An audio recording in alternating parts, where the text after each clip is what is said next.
Now, monetary policy from the Bank of Japan and economic news on Friday caused the market to flip-flop. It went from topping to buyers pushing against that topping pattern and possibly invalidating it this week. Let's see what the indicators are saying. My favorite indicator, the percentage of stocks trading above their 50-day moving averages, or AT50, ended the overbought period in that churn on last Thursday, but then popped back up into overbought trading on Friday. This is a symbol, signals the indices like the S&P 500 rebounding, almost like nothing happened on Thursday. Here we have the NASDAQ, same thing, pushing against that topping pattern that was a failure to hit or challenge the all-time high or the previous high.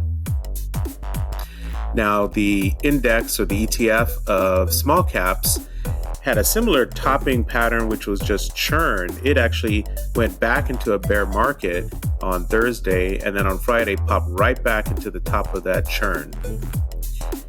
Now let's take a look at some individual charts because there is some wild action. Spotify did not confirm a 50-day moving average, but it did plunge post-earnings, and it looks like it has topped out, at least for now. This is a Canadian IT company I hadn't heard about until last week. It did confirm a 50-day moving average breakdown after its earnings, but that post-earnings loss has not been confirmed with a lower close. Industrial equipment maker Terex is testing its 50-day moving average ahead of earnings. This is an important one to watch. Then we have Vornado Realty Trust. I wrote about this and other commercial real estate plays right at the bottom, and now it looks like they are indicating positive economic news because of the 200-day moving average that's confirmed. Sorry, the 200-day moving average breakout that's confirmed. Same thing with Boston Properties. Things are looking good here. I mean, I know they're still way off of their former highs, but they're bouncing pretty well. Teladoc Health soared after earnings. It's broken out above its 200-day moving average for only the third time in 29 months, but it needs to close higher to finally confirm that breakout. Keeping an eye on that, and I have a position in it. Google is one of my favorite plays against or for the generative AI space, and I took a risk and played it ahead of earnings, and it worked out. It's looking good. Amazon, this one actually worked out pretty well. I played Prime Day. It did not work out the way I thought it would. You'll have to read the blog to get more details on that trade. But notice how Amazon has tested successfully its 50-day moving average ahead of earnings. Celestica, this is one that I found with my stock scans with Swing Trade Bot. This was a big winner last week and on earnings, and I sold it as part of my de-risking on Friday. Roku, just absolutely amazing. This helped me on a trade on ARK ETF or ARK Innovation ETF. Earnings, I don't even know why or how it soared so much. I haven't read up on that one yet.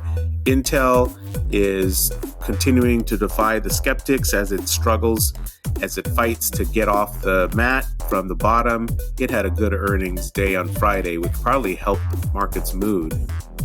Carvana, well, it soared over 40% post-earnings a little while back, and it proceeded to drift lower, and it's now filled that gap. I'm looking to see whether buyers are going to get reinterested. First Solar, another bizarre one. Ever since it soared surprisingly on an acquisition news, it has churned around, and Friday's earnings was wild. I don't even know how to explain what happened there. Read more in the blog for my assessment. Here's, of course, one of the big news makers of Friday was Live Nation. It was having a good post-earnings performance until rumors came out from Politico about antitrust moves against the company, Ticketmaster, a company that Live Nation owns.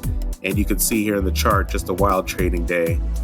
And then sneakily, oil has been going up and up and up and up. This, to me, is the new potential threat to the market, particularly for consumer spending. You can see that the highs for the year are being challenged by the ETF, the oil ETF. Now we have Beyond Meat. I have been a bear and skeptic on this one for a long time, but now the technicals are moving in its favor. I am long now, and I'm looking for this to grind its way higher in a recovery move. So finally, if you want to hear more or read more, go to my blog, drduru.com/122, where I describe more, or click my picture for a profile, for a